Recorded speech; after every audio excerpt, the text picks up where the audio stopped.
What's up, guys? Blake Quake here with another one. Today I wanted to react to Andrew Schulz's response to Kendrick Lamar.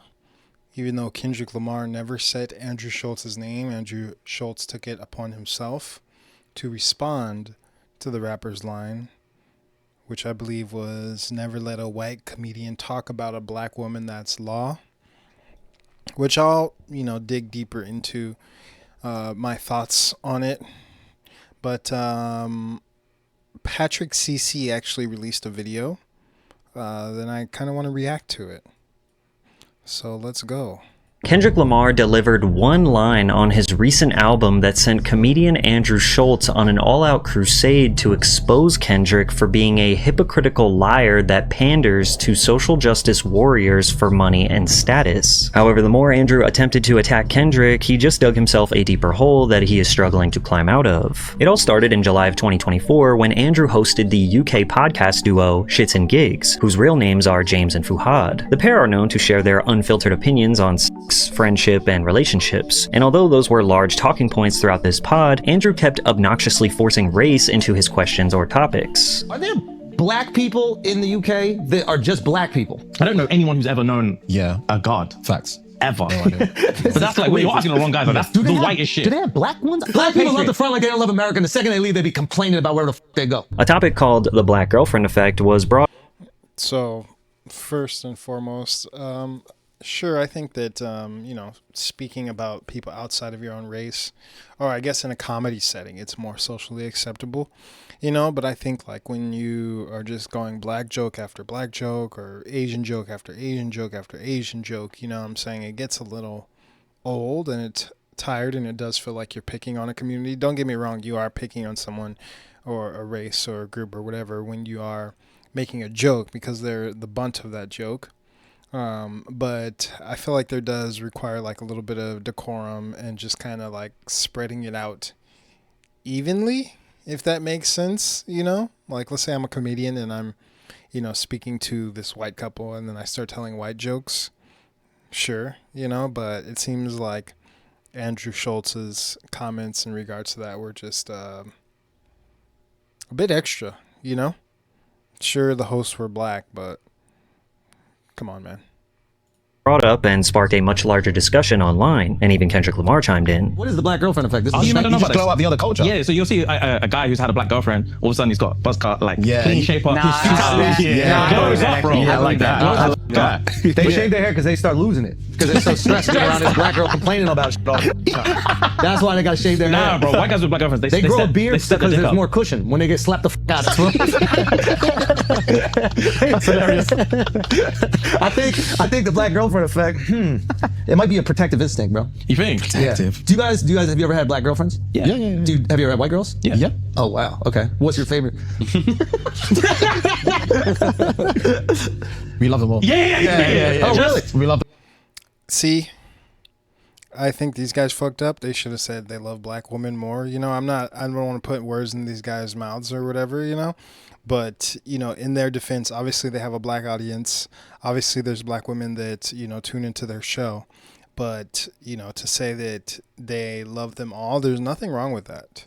You can love everybody, but then, let's say if you were to ask like a Jewish person or an Asian person, more than likely they're probably going to say, they like their group of people. And there's nothing wrong with that. There's nothing wrong with that at all. But, for some reason, these guys felt accountable to other races of women outside of their own. You know what I mean? Nobody feels Andrew Schulz doesn't feel accountable to black women making these jokes, or vice versa, whatever, because these guys later on did actually have to, give an apology to their community, which I do believe Patrick brings up. But let's go. The most. Yeah. That means white. Yo, who gets that means white. translation? Kendrick fans, It's very clear that James and Fuhad's description of the black girlfriend effect was to discuss white guys going through a positive transformation due to them settling down with a black woman. But they did. Also, I would like to highlight that I married a black woman, and the black girlfriend effect is real, Don't get me wrong, I already had a little bit of swag before, getting with her. But since then, my swag has definitely elevated, and I do have to, give her credit for that. So the black girlfriend effect is real.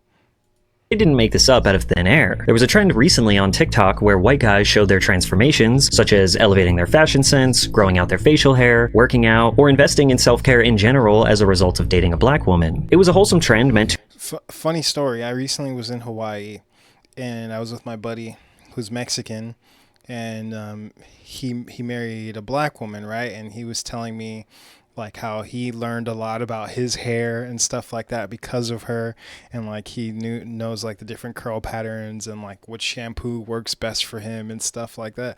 So it's real, it's real. To highlight black women inspiring their partners to be better versions of themselves. And in an attempt to be funny, Andrew decided to take the low road of leaning into tired old stereotypes of black women being mean, angry, and physically aggressive towards their partners.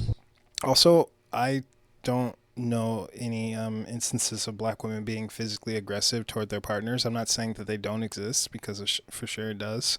But usually it's the man that is, physically aggressive. Actually, that's not true.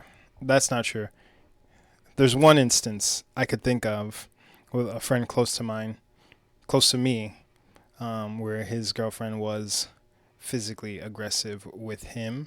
But out of the numerous amount of black couples that I know, I only have that one example. Yeah.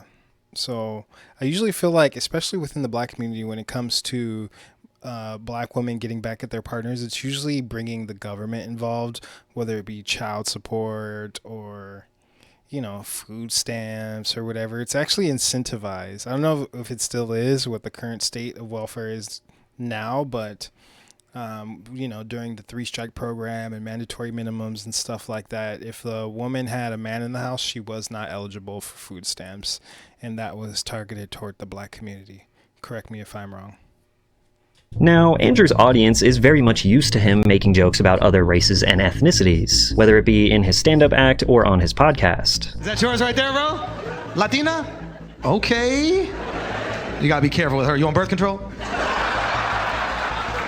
Maybe, maybe not. Now, you need certified yes from them, okay? Don't f with that pull-out method with Latinas.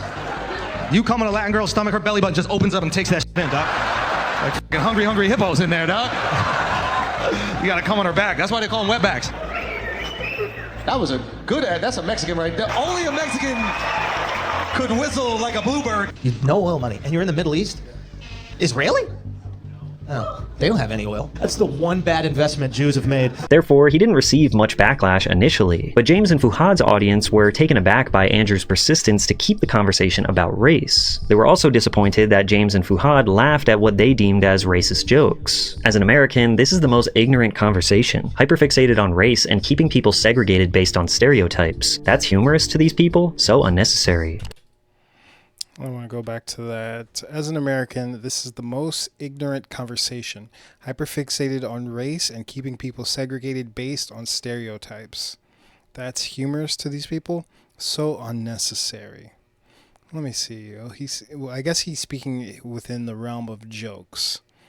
My only thing is, I believe that we have to acknowledge people's differences, essentially, I mean, that doesn't mean that you go, oh, hey, black man, how are you doing today? I hope you're having a beautiful black day today. No, that's a little ridiculous, But I think, when people say, like, I don't see color and stuff like that, I feel like that, negates seeing their struggle or whatever they may be going through. Obviously, if you're in the grocery store and you see like an Asian guy, you're not gonna, get into like his struggle or whatever, but I do believe that we do have to acknowledge our differences, because we are different, and that's what makes us all beautiful, and, some people may believe otherwise, and that's fine. But I do think that we have to, at least acknowledge it, respect it, and move on from there, But as far as what this guy in particular is saying, hyperfixated on race and keeping people segregated based on stereotypes. Okay, sure, I get it. Comedy show, He doesn't really find race jokes funny. I personally do. So yeah, I respect what this guy's saying. And keeping people segregated based on stereotypes. That's humorous to these people? So unnecessary. They let this guy run too many black jokes. As a black man from the UK, I'm disappointed, I can't lie. Now it's important to understand that James and Fuhad are known to be relatively non-controversial. They also have a large female fan base. So to see the two laughing at Andrew, a white guy who's making a joke at the expense of black women, rub their audience the wrong way. No one's going after Andrew Schulz because his whole shtick is edgy offensive comedy. He is trying to be inflammatory. You can't shame a guy who has no shame about what he does in the first place. The fact SNG didn't see this coming a mile off is entirely on them. While James and Fuhad felt the heat from their fans online, they decided to apologize for not checking or reprimanding Andrew for his insensitive jokes. First of all, before we get into like specifics or anything like that, obviously there's just literally no excuse. There is no excuse. Agreed. And fight or flight is a real thing. When you're in those situations, you look at it through a lens of like, bro, if it was me, I promise you I'll stand up, I'll kick them cameras down. Yeah. Flight or fight is a real thing. Flight or fight is a real thing. I think when you are a comedian and you're in the comic realm, I don't find that to be a good excuse, you know, because it's all about like wittiness, especially a podcast that's like filmed live and not in front of an audience where you would have like your script or like your jokes or whatever that you already written. So yeah, I mean, I think this is kind of like a cop out, you know, or them just giving like kind of a weak apology in my opinion. But hold on, let's continue. Let's hear what they finish and say. I'll smack homeboy in the face. Yeah. I'll say this, I'll do that. But when you're in there, you're in shock. You're in shock, and all you want to do is move on. Yeah, bro, move on is the fucking word, bro. All you want to do is move on. Just move. Again, as podcast hosts, professional, you know, conversationalist with, you know, some comedy in there. There is a million ways to diverge the conversation, million different tactics to, you know, sway the conversation while remaining in control and still being in good graces with somebody, you know? I mean, I imagine Andrew is, you know, persistent, and he probably would have said some more black stuff, but, you know, if you felt that uncomfortable on your own show, like, you could have called it out. I've seen a million of these podcast hosts do it live while streaming with like thousands of people watching, you know? So for these guys, I feel like that's kind of a weak response. Oh, if we were somewhere else, I would have smacked him. No, bro, you wouldn't have. You would have did the same exact thing you did, in my opinion. Move on to the next thing. Yeah. Just move on to the next thing. It is our duty to protect you guys. Facts. And it is definitely not cool to be in that situation. And again, not be the ones to stand up and kick the cameras down. And we f***ed it on that occasion. We did. It's not going to happen again. And it's about being human. It's about realizing that you don't know what you're prepared for. You don't know how to prepare for something you don't know that you about. don't know what's going to happen. Yeah. And once it's happened one time, you're like, all right. You learn from your mistakes, and that's literally bro. learn from your mistakes. Yeah, we f***ed it, and we're sorry. You definitely do apologize. Some of their fans felt that that's also hard for me to believe. That was their first encounter. Those guys are probably like 30 something years old. That was their first encounter with you know, some sort of opposition or like in an uncomfortable situation, you know, from someone that, you know, potentially had more power than them, you know, in the comic realm, of course. But no, I didn't like that response from them or that apology. I don't watch their podcast, so I don't really know what's up. But yeah, I mean, I feel like I didn't really get into like the meat of it, but I will continue and, you know, further discuss, because we didn't even really talk about what Andrew said. Hold on. Andrew said his jokes about, you know, graping Kendrick and like having control over him and stuff like that. I think that was, you know, pretty gross, you know, considering that his co-host of the Brilliant Idiots, Charlemagne the God, also has accusations, and so does Andrew, also by his ex-girlfriend or ex-wife or whoever she is, and they're pretty like disparaging and pretty like gross, you know. And so for him to just come out right and say that he would, you know, take advantage of Kendrick in this manner is it's weird. Honestly, it's weird. It goes back to, you know, buck breaking cultures with the Spaniards and the Caribbean and stuff like that, if we're really going to get into like the nitty gritty of it. But then also, you know, Kendrick, like if you examine the black culture, or black people as a whole here in America and even worldwide, we're not very respected, you know, if we're just keeping it real. Not respected at all. And a big part of it is because we don't respect ourselves, you know. The killing, the music, things like that. Obviously, black people as a whole, black culture as a whole isn't a monolith, and we're very faceted and multifaceted and intelligent people. But the mainstream media, I don't know if, I guess mainstream media, they push a lot of, you know, the nonsense that comes out of the black culture. Don't get me wrong, we're extremely influential music or hip hop within music, fashion, dancing, art, everything, you know, and a lot of those things we really spearheaded in like, and push movements, you know, and made them progress in so many different ways. And so just going back to what I was saying originally, we aren't respected, and again, it's because for some reason only the negative stuff gets pushed out there, you know. Like they don't talk about the little 12-year-old girl who solved an impossible math problem, and like, you know, I believe the first man to create a water-based engine was a black man, and he was killed in one of those mass shootings. I can't remember which one. It's been so many here in America, but he was killed in a mass shooting, and he had the water engine. And we're just super innovative. But you know what I'm saying.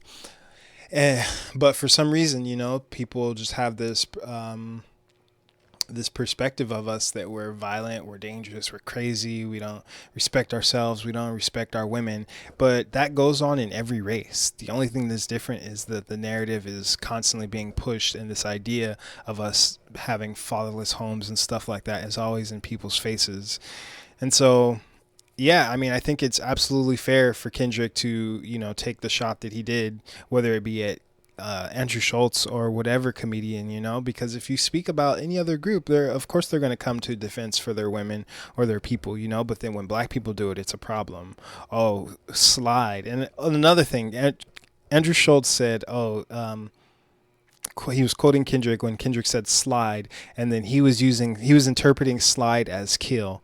Slide doesn't necessarily have to mean kill. It depends on the context of the sentence in which you're using it. In that, it wasn't like Kendrick has never really had a history of violence, or really said. Obviously, he comes from Compton, and you know he's affiliated and stuff like that. But within his music, he's never talked about killing anybody. You know. Killing people with bars, metaphorically, hip hop, stuff like that, you know. But slide, in the context in which Kendrick used it, slide could be like, you know, confront, sure, kill, you know, confrontation, whatever, you know. But he, of course, he took it to the extreme just to push his point. But I think I will film another video on this. We did get 6 minutes into the Patrick CC one, but I want to speak more directly on, you know, the direct comments that Andrew Schulz said and how I feel it was an inappropriate response for him to give to Kendrick. Other than that, thank you for watching this video. If you made it all the way through here, let me know your thoughts. Let me know what you would like to see next, or if you want me to see more reaction content or whatever. But again, this has been Blake Quake. Thank you guys. Peace out.